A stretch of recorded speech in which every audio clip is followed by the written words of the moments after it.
처음엔 한국 기술의 결함이라고 했지만 진실은 훨씬 충격적이었습니다. 인도네시아의 한 사령관의 용기 있는 폭로가 국제적 음모를 뒤집어 놓았는데요. 중국 기술자들이 한밤중에 몰래 한 일은, 그리고 수십만 달러의 뇌물이 오간 진짜 이유는 무엇일까요? 인도네시아, 중국 그 사이에서 누명을 쓴 한국에 관한 엄청난 이야기입니다. 과연 사령관은 승무원들을 구하고 진실을 밝혀낼 수 있을까요? 함께 확인해 보겠습니다. 여기서 잠깐 보시기 전에 여러분의 구독과 좋아요는 계속해서 좋은 영상을 만드는데 큰 힘이 됩니다. 행복한 일만 가득하시길 바라며 시작합니다. 안녕하세요. 저는 라만탄입니다. 인도네시아 해군 사령관으로서 20년간 복무해왔습니다. 그런 제가 경험한 가장 충격적인 사건을 여러분과 나누고자 합니다. 새벽 3시 25분 빨간 비상전화가 방 전체를 울려댔어요. 심장이 너무 세게 뛰어서 다른 장교들이 들을까봐 걱정될 정도였죠. 라만탄 사령관님, 빨리 오세요. 전화 너머 목소리가 떨리고 있었어요. 저는 잠옷 위에 급하게 군복 재킷을 걸치고 좁은 복도를 달렸습니다. 금속 바닥에 부츠가 철썩거리는 소리가 크게 울렸어요. 작전센터에 뛰어들어갔을 때 큰 화면에 빨간 점 하나가 떠 있었어요. 그 점이 저희 자랑스러운 잠수함 낭갈라 402호의 마지막 신호였죠. 500피트 아래에서 더 깊은 어둠 속으로 사라진 거예요. 저는 차가운 유리벽에 손바닥을 대고 그 점을 바라봤어요. 어디로 간 거지? 어디로 간 거야? 속삭였습니다.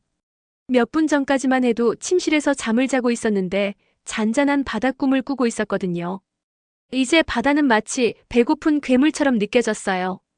저희 선원들을 통째로 삼켜버린 것 같았죠. 물이 그들을 덮치는 소리가 들리는 것 같았어요. 838m 수심의 수압은 어떤 잠수부도 견딜 수 없어요. 어떤 구조 잠수함도 그 깊이까지 내려갈 수 없답니다. 골든타임이 짧다. 골든타임이 짧아. 스스로에게 되뇌었어요. 골든타임은 72시간이에요. 두려움보다 빠르게 움직여야 했어요. 아너르 중위가 급하게 앞으로 나섰어요. 목소리가 떨리고 있었죠. 사령관님, 사격 훈련 중에 연락이 끊겼습니다. 마지막 메시지는 발사 준비 완료였어요. 그 다음은 아무것도 없었습니다. 저는 주먹을 꽉 쥐었어요. 발사 준비 완료. 그리고 아무것도. 그 말들이 마음속에서 메아리 쳤어요. 깊은 바다만큼이나 공허하고 차가웠죠. 화면 앞에서 서성거리며 선원들의 얼굴이 머릿속에 떠올랐어요. 불과 몇 시간 전에 손을 흔들며 작별 인사를 했던 젊은 남자들이요. 조국을 지키기 위해 만들어진 잠수함에 대한 자부심으로 웃고 있던 얼굴들이었어요. 그들이 저희를 믿었는데 그 신뢰감이 가슴에 무거운 짐처럼 느껴졌어요. 작전팀을 향해 돌아섰어요. 모든 데이터가 필요해요. 목소리는 평탄했지만 눈은 타오르고 있었어요. 가지고 있는 모든 것 말이에요. 좌표, 소나 신호, 마지막 체크인 기록까지. 장교들이 분주하게 움직이는 동안 방이 점점 좁아지는 것 같았어요. 컴퓨터 소음이 어떤 폭풍보다도 크게 들렸죠. 다음으로 통신 장교를 불렀어요. 본부에 전달하세요. 모든 함선과 헬기를 동원하라. 델타와 브라보 수색 구역을 뒤져라. 장교가 고개를 끄덕이고 달려나갔어요. 저는 눈을 감고 마음을 다잡으려 했어요. 모든 구역을 뒤져라. 그때 저희 잠수함이 몇 년 전 한국 엔지니어들에 의해 강화됐던 일이 떠올랐어요. 처음에는 안도감을 느꼈어요.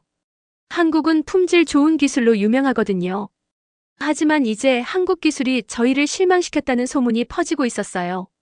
한국이 저희를 실망시켰다. 한국을 탓해야 한다는 라디오 보도가 나왔죠. 저는 테이블을 주먹으로 쳤어요. 그만해요. 명령했습니다. 증거가 나오기 전까지는 그들을 비난하지 마세요. 진실이 중요해요. 두려움이 아니라 사실이 필요했어요. 갑자기 화면이 깜빡이며 소나 영상을 보여줬어요. 흐릿하지만 뭔가 모양이 있었어요. 그 형태가 낭갈라호의 선체와 일치했어요. 안도감과 공포가 동시에 밀려왔어요. 찾았어요. 조용히 말했습니다. 하지만 그 평온함은 곧 깨졌어요. 시간이 지날수록 생존 확률이 떨어진다는 걸 깨달았거든요. 골든타임이 짧다. 깊게 숨을 들이쉬며 마음을 다잡았어요. 머릿속이 빠르게 돌아갔어요. 구조 잠수함, 심해 탐사 로봇, 동원할 수 있는 모든 장비들이요. 차가운 바다가 강철을 누르는 모습이 상상됐어요. 어둠 속에서 웅크리고 앉아 저희를 기다리고 있을 선원들의 모습도요. 버텨줘. 보이지 않는 얼굴들에게 속삭였어요. 통신 장교가 보고했어요. 로봇이 현장에 도착하는데 4시간이 걸립니다. 4시간이 4번의 평생처럼 느껴졌어요. 시계를 톡톡 쳤어요. 센터에 있던 모든 장교가 저를 바라봤어요. 그 순간 저희는 단순한 해군 승무원이 아니었어요. 어둠에 맞서 뛰는 하나의 심장이었죠. 어깨를 곧게 펴고 그들 한 명 한 명과 눈을 마주쳤어요. 움직입시다. 낮지만 단단한 목소리로 말했어요. 골든타임이 짧아요. 그렇게 저희의 수색이 시작됐어요. 저는 다음날 아침 해군기지 갑판에서 서성이고 있었어요. 창백한 일출이 바다 위로 빛을 쏟아내는 걸 바라보며 낭갈라 402호 승무원들 걱정으로 마음이 무거웠죠. 한국 공군 수송기가 활주로에 착륙하는 굉음 소리도 제대로 들리지 않더군요. 탄사령관님. 누군가 저를 부르는 소리에 고개를 돌렸어요. 김민이 얇은 서류 가방을 들고 비행기에서 내리고 있었습니다. 그 뒤로는 박기수가 잠수함 기술이라고 적힌 커다란 배낭 2개를 메고 따라왔어요. 두 사람 모두 다림질된 군복을 입고 있었고 표정은 차분하지만 단호했습니다. 저는 망설임을 삼키고 말했어요. 환영합니다. 저는 라만탄 사령관입니다. 악수를 청하자 그들이 단단히 손을 잡아주었어요. 김민의 악수는 부드럽지만 자신감이 넘쳤고 박기수는 살짝 고개를 숙인 후 꼿꼿이 서더군요. 지휘소 안에서 저는 그들을 큰 테이블로 안내했습니다. 차트들과 마지막 소나 판독값들, 그리고 낭갈라의 마지막 위치를 표시한 빨간 점이 화면에 여전히 빛나고 있었어요. 도움이 필요해요. 저는 솔직하게 말했습니다. 골든타임이 얼마 남지 않았거든요. 그들의 시선이 화면으로 향하는 걸 봤어요. 김민이 서류 가방을 열었어요. 두꺼운 문서들을 조심스럽게 꺼내더니 선과 기호들로 가득한 종이를 가리켰습니다. 이것들은 2013년 우리 설계 도면이에요. 그의 목소리는 명확하고 직설적이었어요. 선체를 강화하기 위해 특별한 용접 기술을 사용했습니다. 한국에서 특허받은 기술이죠. 그가 엑스레이 이미지를 테이블 위로 밀어냈어요. 금속 이음새들이 완벽했고 강가의 조약돌처럼 매끄러웠습니다. 저는 몸을 앞으로 기울여 이미지를 자세히 봤어요. 좋아 보이네요. 인정할 수밖에 없었죠. 하지만 제 목소리엔 의심이 담겨 있었어요. 우리 사람들이 이 작업을 믿었거든요. 박기수가 다음에 말했어요. 배낭 지퍼를 열고 반짝이는 장치 2개를 테이블 위에 올려놓았습니다. 이것들은 휴대용 소나 테스터예요. 모든 용접 이음새와 패널을 검사하기 위해 아래로 보낼 거예요. 머리카락보다 작은 균열도 감지할 수 있거든요. 잠수함에 탄 모든 생명을 소중히 여겨요. 가슴속 매듭이 풀리는 걸 느꼈어요. 그들의 차분한 자신감과 금속과 기계에 대한 세심한 존중은 저 자신의 훈련을 떠올리게 했습니다. 김민이 고개를 끄덕였어요. 그가 작은 코팅된 카드를 들어 올렸어요. 거기엔 굵은 글씨로 안전 제일이라고 적혀 있었습니다. 이게 우리 모토예요. 모든 선원의 안전을 위해서죠. 그들이 일하는 동안 저는 그들의 손이 서류 위에서 부드럽게 움직이는 걸 지켜봤어요. 몇 번의 빠른 키보드 조작으로 제 컴퓨터 데이터를 조정하더군요. 박기수는 바퀴 달린 카트 위에 소나 테스터를 설치했고 케이블들이 바닥을 가로질러 차분한 바다뱀처럼 뻗어 있었어요. 그들이 얼마나 헌신적인지 깨달았어요. 누구도 탓하지 않았어요. 그냥 도우러 온 거였습니다. 제 의심이 녹아내렸어요. 의심해서 죄송해요. 김민이 고개를 들었어요. 압박감을 이해해요. 저희도 해군 역사가 있거든요. 이순신 장군이 책임감을 가르쳐 주셨죠. 그가 거북선 작은 핀이 달린 가슴 부분을 만졌어요. 생명을 보호한다는 게 무슨 의미인지 알아요. 그 순간 저는 우리가 더 이상 낯선 사람들이 아니라는 걸 알았어요. 긴급함과 배려로 뭉친 팀이었습니다. 제 목소리가 단단해졌어요. 심해 로봇을 준비합시다. 당신들 장비를 좌표로 보내죠. 골든타임이 얼마 남지 않았어요. 그들이 주저없이 고개를 끄덕였어요. 한국 엔지니어들과 인도네시아 장교들이 나란히 함께 움직이며 저는 가슴속에서 희망이 타오르는 걸 느꼈습니다. 우리 선원들을 찾아낼 거예요. 그들의 신뢰를 지킬 거고 진실이 무엇이든 밝혀낼 거였어요. 정오의 태양 아래 파도가 일렁이는 모습을 바라보며 심해 로봇 발사 준비를 하고 있었어요. 심장이 쿵쿵 뛰었죠. 매 순간이 중요했거든요. 그때 안나 윙가티 중위가 조용히 통제실로 들어왔습니다. 얼굴이 창백하고 눈빛이 불안해 보였어요. 탄 사령관님, 그녀가 급하게 속삭이며 가까이 다가왔어요. 보여드릴 게 있어요. 목소리가 떨렸지만 단호했죠. 저랑 같이 가시겠어요? 안나를 따라 좁은 복도를 지나갔어요. 케이블과 장비로 가득한 창고들을 지나치며 걸었습니다. 공기에서 금속과 기름 냄새가 희미하게 났어요. 그녀가 저를 잡고 어둠침침한 사무실로 안내했습니다. 전등을 켜니 먼지 쌓인 책상과 오래된 파일, 캐비닛만 보였어요. 안나가 캐비닛 맨 위 서랍을 열었어요. 안에는 검은 비디오 카메라와 SD 카드 더미가 있었습니다. 이건 난갈라 보안 시스템에서 가져온 거예요. 그녀가 말했죠. 시스템이 꺼지기 전에 빼냈어요. 카드들을 들어 보이는데 작은 거울처럼 반짝였어요. 숨이 막혔어요. 어떻게 이걸 가져왔어? 목소리를 낮춰 물었습니다. 잠시 망설이더니 저와 눈을 마주쳤어요. 잠수함 기지에 남아 있었어요. 그녀가 설명했죠. 일반 영상 다운로드 허가를 받았거든요. 배터리에 문제가 있을 것 같았어요. 중국 기술자들이 늦은 밤에 작업하는 걸 봤거든요. 중국 기술자들이? 저도 모르겠다라 말했어요. 맥박이 빨라졌죠. 안나가 고개를 끄덕이며 가방에서 노트북을 꺼냈어요. SD 카드를 넣었습니다. 화면이 깜빡이더니 거칠고 야간 투시경 같은 영상이 나왔어요. 초록빛 화면에서 검은 작업복을 입은 5명이 잠수함 갑판으로 올라가는 모습이 보였어요. 후드를 써서 얼굴이 안 보였죠. 한 명은 두꺼운 케이블리를 들고 있었고 다른 한 명은 금속 공구함을 들고 있었어요. 배터리실에 들어가고 있어요. 안나가 속삭였어요. 보세요. 영상이 바뀌며 좁은 해치가 열리는 모습이 나왔어요. 기술자들이 안으로 들어갔습니다. 몇 초 동안 아무 일도 없었어요. 그러다 한 명이 잠수함 안으로 손을 넣어 조작판에 작은 장치를 부착했어요. 손이 빠르게 움직이며 스위치들을 조작했죠.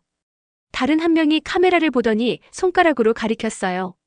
배터리 뱅크 옆에 반짝이는 금속판이 보였어요. 안전 센서 커버였죠. 그들이 그걸 뜯어내고 갑판에 올려놨어요. 속이 뒤틀렸어요. 안전 센서를 비활성화했구나. 목소리가 갈라졌어요. 그들이 비활성화시켰어. 안나의 입술이 떨렸어요. 그 센서는 배터리가 과열되면 전원을 차단해야 해요. 하지만 제거됐어요. 그리고 해치를 잠갔어요. 떨리는 손으로 타임스탬프를 가리켰어요. 4월 20일 오전 1시 13분. 이마에 손을 댔어요. 마지막 신호가 끊어진 순간 센서는 이미 사라져 있었던 거예요. 그래서 폭발이 배터리실에서 시작됐구나 중얼거렸어요. 안나의 눈에 눈물이 고였어요. 진짜 사고를 일으키려고 했어요. 그녀가 조용히 말했어요. 그 배터리들이 위험하다는 걸 알고 있었어요. 차가운 파도처럼 분노와 배신감이 몰려왔어요. 우리 선원들이 우리를 그리고 한국의 보살핌을 믿고 안전을 맡겼는데 그 믿음이 그들에게 불리하게 이용됐어요. 빨리 행동해야 해. 목소리를 안정시키며 말했어요. 이걸 그냥 덮어버릴 순 없어. 안나가 고개를 끄덕이며 뺨을 닦았어요. 더 있어요. 그녀가 주머니에서 접힌 종이를 꺼냈어요. 이메일 인쇄본이었어요. 위쪽에 중국 회사 로고가 보였죠. 차이나 쉽테크 그룹이었어요. 이메일은 지역관리자 류자오밍이 베이징에 있는 상사에게 보낸 것이었어요. 경고 센서들이 결함을 보고하고 있습니다. 현지 직원들에게 모든 경고를 무시하라고 지시했습니다. 사건이 발생하면 한국 용접을 지적하겠습니다. 언론 대응 요점을 준비해주세요. 한 줄 한 줄 읽을 때마다 점점 무거워졌어요. 처음부터 한국을 탓할 계획이었구나. 거의 속삭이듯 말했어요. 처음부터 한국을 탓할 계획이었어. 가슴이 죄책감으로 아팠어요. 한국 친구들인 김민과 박기수를 의심했었거든요. 이제 그들이 단지 생명을 보호하려 했을 뿐이라는 걸 알았어요. 실패하려던 게 아니었어요. 김민이 모든 선원의 안전을 위해서라고 부드럽게 미소 지으며 말했던 게 생각났어요. 그들이 우리를 믿었는데 저는 의심했었죠. 안나에게 돌아섰어요. 이걸 알려줘서 고마워 말했어요. 위험을 감수하고 말이야. 그녀가 고개를 숙였어요. 가만히 있을 수 없었어요. 통제실로 돌아가서 장교들을 모았어요. SD 카드들과 이메일을 들고 있었죠. 들어보세요. 목소리를 또렷하게 했어요. 사보타주 증거가 있습니다. 진실을 밝힐 의무가 있어요. 방이 조용해졌어요. 눈이 커지더니 단호한 표정으로 바뀌었죠. 한 명 한 명 눈을 마주쳤어요. 골든타임은 승무원들의 생명을 구할 수 있지만 말했어요. 진실의 시간은 정의를 구원합니다. 방에서 웅성거림이 들렸어요. 우리 발견을 공개할 준비를 하면서 희망이 솟구쳤어요. 한국의 명예를 회복시킬 거예요. 진짜 범인들에게 책임을 물을 거예요. 그렇게 함으로써 잃어버린 선원들과 구조된 선원들의 믿음을 기릴 수 있을 거예요. 그날 오후 늦게 리안이 저의 사무실로 들어왔을 때 저는 숨을 쉬기가 어려웠습니다. 그녀의 눈은 어두운 사무실 안을 빠르게 훑어보더니 문을 조용히 닫았어요. 작은 봉투를 내밀며 손이 떨리는 것을 봤습니다. 중국 쉽테크 그룹에서 온 겁니다. 그녀가 낮은 목소리로 말했어요. 꼭 들어보셔야 해요. 저는 맞은편 의자를 가리켰습니다. 앉으세요. 심장이 너무 세게 뛰어서 그녀가 들을 수 있을 것 같았어요. 리안이 앉아서 봉투를 열었습니다. 안에는 작은 USB 2개와 접힌 종이가 들어있었어요. 그녀는 그것들을 조심스럽게 저의 책상 위에 놓았습니다. 그리고 깊게 숨을 들이쉬고 말을 시작했어요.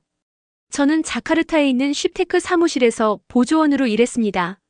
문서들을 처리했죠. 주문서, 이메일, 예산서 같은 것들이요. 잘못된 일이 벌어지고 있다는 걸 믿고 싶지 않았는데 지난주에 이 파일들을 발견했어요. 그녀는 말을 멈추고 손가락이 떨렸습니다. 그녀가 USB 하나를 저의 노트북에 꽂았어요. 화면에 오디오 파일이 나타났습니다. 차갑고 명령적인 목소리가 중국어로 그 다음 영어로 말했어요. 낭갈라 사건이 완벽하다. 센서를 제거하면 고장이 날 것이고 우리는 한국의 용접을 탓하면 된다. 언론 시나리오는 준비되어 있다. 실행하라. 저는 얼어붙었습니다. 말이 명확했어요. 사고가 아니었습니다. 계획된 일이었던 거죠. 분노와 안도감이 동시에 밀려왔어요. 배신감에 대한 분노와 증거를 가지게 된 안도감이었습니다. 리안이 다음 파일을 클릭했어요. 예산 할당 자카르타 프로젝트라는 제목의 스프레드시트였습니다. 열에는 이름과 금액이 적혀 있었어요. 정부 관리들, 군 지휘관들, 심지어 뉴스 편집자들까지요. 각 이름 옆에는 달러 금액이 적혀 있었습니다. 뇌물이었어요. 한 항목에는 S. 하르토노 중장 30만 달러라고 적혀 있었고 다른 항목에는 메트로뉴스 편집장 5만 달러라고 되어 있었습니다. 가슴이 답답해졌어요. 그들이 거짓말을 퍼뜨리기 위해 돈을 준 거네요. 저는 조용히 말했습니다. 리안이 고개를 끄덕였어요. 그녀의 눈에 눈물이 맺혔습니다. 그들은 모든 걸 통제하고 싶어 했어요. 우리 해군, 우리 언론, 우리 국민의 신뢰까지요. 저는 일어나서 회색 바다가 보이는 창문으로 걸어갔습니다. 파도가 밀려오고 있었고 각각의 파도는 시간이 흘러가고 있다는 걸 상기시켜 주었어요. 이 증거를 보여줘야 해요. 저는 혼자 말했습니다. 그리고 리안을 돌아보았어요. 나서주셔서 감사합니다. 옳은 일을 하신 거예요. 그녀는 작지만 고마운 미소를 지었어요. 침묵할 수 없었어요. 우리는 함께 계획을 세웠습니다. 먼저 한국팀과 함께 파일들을 검증하는 것이었어요. 김민과 박기수가 직접 확인해야 했습니다. 둘째로는 국제 언론을 초청해서 기자회견을 준비하는 것이었어요. 세상의 진실을 밝히겠다는 계획이었습니다. 저는 즉시 김민에게 전화했어요. 몇 분 안에 그와 박기수가 도착했는데 표정이 진지했습니다. 저는 그들에게 오디오 녹음과 스프레드시트를 보여줬어요. 김민이 오디오를 재생했습니다. 그 거친 말들을 들으며 그의 얼굴이 창백해졌어요. 그리고 뇌물 목록을 자세히 살펴봤습니다. 이건 부인할 수 없는 증거입니다. 박기수가 단호한 목소리로 말했어요. 한국의 용접에는 잘못이 없었어요. 우리는 그 잠수함을 승조원 한 명 한 명의 생명을 존중하며 수리했습니다. 저는 그들 둘을 보며 깊은 감사함을 느꼈어요. 다른 사람들이 의심할 때 저를 믿어주셨어요. 제가 말했습니다. 한국의 정성과 기술을 믿어주셨어요. 김민이 제 어깨에 손을 올렸어요. 우리는 도움을 주러 왔어요. 그가 부드럽게 말했습니다. 우리는 언제나 생명을 안전하게 지키고 싶었을 뿐이에요. 한국팀의 지원으로 우리는 성명서를 준비했습니다. 저는 연설을 머릿속에서 계속 연습했어요. 명확하고 정직하고 직접적으로 말이죠. 저는 이렇게 썼습니다. 오늘 우리는 사보타주와 뇌물의 확실한 증거를 공개합니다.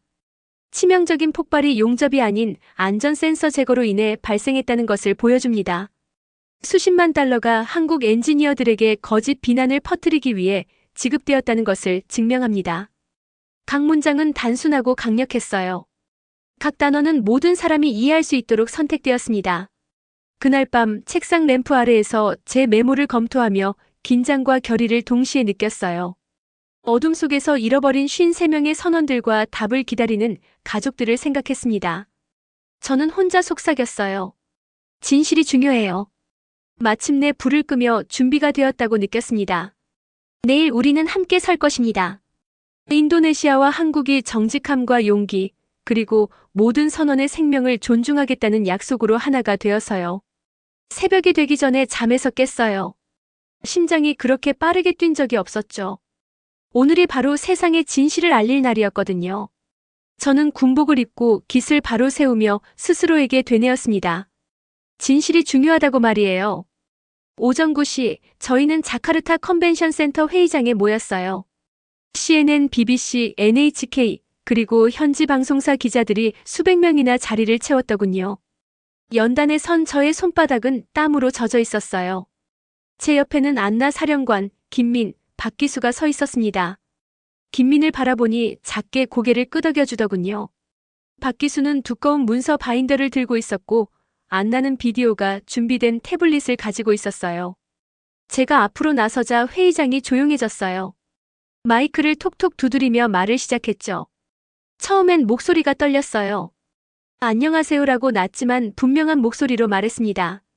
와주셔서 감사합니다. 잠시 멈추고 제 말이 잔잔한 물에 돌을 던진 것처럼 가라앉도록 했어요. 오늘 저희는 낭갈라 402호에 실제로 무슨 일이 일어났는지 밝히겠습니다. 제 뒤쪽 스크린에 잠수함의 마지막 모습이 떠올랐어요. 어두운 물속에 외로운 빨간 점이었죠. 4월 20일 오전 3시 25분에 연락이 두절되었습니다. 용감한 선원 53명을 잃었어요. 그 상실감이 가슴 구석구석까지 느껴졌습니다. 저희는 진실을 찾겠다는 약속을 지켰어요. 진실이 중요하니까요.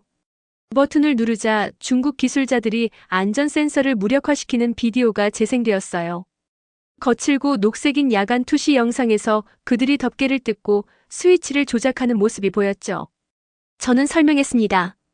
여기서 보시는 것이 배터리 과열 시 전원을 차단해야 하는 센서를 제거하는 장면입니다. 회의장은 프로젝터의 부드러운 윙윙거림만 들릴 뿐 조용했어요. 다음으로 저는 뇌물 스프레드시트를 들어보였습니다. 이름과 달러 금액이 스크린에 빨간색으로 스크롤되었죠. 저는 가리키며 말했어요. 이것들은 한국 엔지니어들에게 거짓 비난을 퍼뜨리기 위해 지불된 뇌물 기록입니다. 몇몇 기자들이 숨을 헐떡였어요. 저는 계속했죠. 그들은 거짓말에 돈을 냈습니다. 그때 박기수가 앞으로 나서서 원본 한국 용접 보고서를 가지고 왔어요. 빨간 경고 페이지를 보여주며 말했죠. 경고 배터리 시스템을 즉시 교체하시오. 저희는 2013년에 경고했어요. 승선한 모든 생명을 소중히 여겼죠. 저희 작업에 실패는 없었습니다. 바인더를 단단히 닫는 소리가 약속처럼 울려 퍼졌어요. 안나가 태블릿을 두드렸습니다. 복구된 블랙박스 오디오가 재생되었죠. 명확한 목소리가 들려왔어요. 계획을 실행하고 한국을 비난하라. 저는 그 만다린 어조와 거친 말을 알아들을 수 있었어요. 안나에게 고개를 끄덕이자 그녀는 오디오를 몇 초간 재생한 후 멈췄습니다. 그 다음의 침묵은 무거웠어요. 저는 다시 앞으로 나섰습니다. 이것은 사고가 아니라 사보타주였어요. 저희는 여기 함께 서 있습니다. 인도네시아와 한국이 정의를 수호하기 위해서요. 김민을 바라보며 말했죠. 당신 팀은 성실함을 보여주었어요. 감사합니다. 김민이 감사의 표시로 고개를 숙였어요. 그리고 저는 다짐을 했습니다. 오늘부터 저희는 한국 파트너들과 함께 난갈라 53해양 안전연구센터를 설립할 것입니다. 세계에서 가장 안전한 잠수함을 개발할 거예요. 골든타임은 생명을 구할 수 있지만 안전연구는 미래를 구할 겁니다. 제가 말하는 동안 카메라가 플래시를 터뜨렸어요. 기자들이 메모를 적어댔죠. 인도네시아 한국이 안전을 위해 단합, 난갈라 진실 공개, 사보타주와 뇌물 공개. 제 말들이 파도처럼 회의장을 통과하며 희망을 실어 날랐어요. 기자회견 후 저는 밝은 정오의 태양 아래로 나갔습니다. 기자들이 마이크를 들고 몰려들었어요. 탄 사령관, 기분이 어떠세요? 저는 따뜻한 공기를 깊게 마시며 답했습니다. 안도감과 자부심을 느껴요. 진실을 가지고 있어서 안도되고 한국 친구들과 함께 서 있어서 자랑스럽습니다. 다시 한번 말했죠. 진실이 중요해요. 나중에 저희는 가판에서 작은 기념식을 가졌어요. 연구센터 협정서에 서명했죠. 김민희 제 옆에 서명을 했습니다. 기념식이 끝나고 저는 앞에 펼쳐진 바다를 바라봤어요. 파도가 햇빛의 다이아몬드처럼 반짝였죠. 저희는 비극을 협력으로 바꾸어 놓았어요. 누군가 어둠을 계획할 때도 정직함이 더 밝게 빛날 수 있다는 것을 보여주었죠. 저는 새로 문을 연 난갈라 53해양 안전연구센터 입구에 서 있었어요. 인도네시아 국기와 한국 국기가 아침 바람에 나란히 펄럭이는 모습을 보니 자랑스러우면서도 마음이 아팠습니다. 이곳을 세운 것은 뿌듯하지만 53명의 해군이 희생된 것을 생각하면 슬퍼져요. 저희는 그들을 기억합니다. 센터 로비에는 어둠 속 잠수함이 구조 로봇의 빛을 받는 큰 벽화가 걸려 있어요. 그 위에는 모든 해군의 안전을 위하여라는 문구가 적혀 있죠. 유리벽으로 된 실험실들이 늘어선 복도를 걸어갔어요. 한 방에서는 인도네시아와 한국 엔지니어들이 컴퓨터 화면을 보며 새로운 선체 설계를 수정하고 있었죠. 다른 방에서는 학생들이 침수된 배터리실 시뮬레이션을 지켜보고 있었어요. 시뮬레이션은 모델을 침수시킨 후 자동으로 차단하는 과정을 보여줬어요. 실제 물이 스며들었을 때 작동해야 하는 방식이죠. 더 안쪽으로 가니 밖기수가 바닷물과 작은 강철판이 들어있는 투명한 탱크를 가리켰어요. 여기서 새로운 코팅을 테스트해요. 물이 60피트 압력으로 판에 분사되고 로봇이 균열을 확인하죠. 박기수 팀은 모든 결함을 꼼꼼히 기록했어요. 매번 개선하고 있어요. 그가 웃으며 세계의 차트를 보여줬어요. 선체 강도 15% 상승, 누수 위험 30% 감소, 구조 시간 2시간 단축. 정오에는 인도, 일본, 호주, 베트남에서 온 엔지니어와 과학자들이 도착했어요. 센터를 둘러보며 질문을 했죠. 저는 용접 기술, 배터리 격리 시스템, 새로운 비상 해치에 대해 설명했어요. 그들은 집중해서 들은 후 아이디어를 공유했어요. 함께 화이트보드에 새로운 프로토타입을 그렸죠. 오후 늦게 바다가 내려다 보이는 제 사무실로 돌아왔어요. 작은 일기장을 열고 큰 기자회견 전날 밤 쓴 첫 번째 일기를 읽었어요. 진실이 중요하다. 신뢰가 중요하다. 53명을 기리겠다. 저희가 얼마나 멀리 왔는지 깨달았어요. 비극을 팀워크로 바꿨고 슬픔을 경각심으로 바꿨어요. 집으로 가기 전에 한 번 더 밖으로 나갔어요. 태양이 주황과 분홍빛으로 물 위에 지고 있었어요. 난갈라 402호를 위해 조기로 개양된 깃발이 부드러운 바람에 흔들렸죠. 바다를 향해 속삭였어요. 다시는 실망시키지 않겠습니다. 내일은 새로운 비상신호기 설계를 테스트할 거예요. 내일은 더 많은 구조대를 훈련시킬 거예요. 매일 모든 행동이 무사고를 향해 한 걸음씩 나아가고 있어요. 눈을 감고 첫날 아침에 했던 약속을 다시 했어요. 저희는 진실을 찾고 생명을 보호하겠습니다. 그리고 알았어요. 인도네시아와 한국이 함께 서 있는 한 그 약속을 영원히 지킬 수 있을 거라는 것을요. 여기까지입니다. 이 이야기를 듣고 어떤 느낌이 드셨나요? 여러분의 소중한 생각을 댓글로 남겨주시고 이 사연의 감동을 주변 친구들과 가족에게도 공유해주세요. 지금까지 동감할 수 있는 이야기 감동동감이었습니다. 오늘도 행복한 하루 보내세요.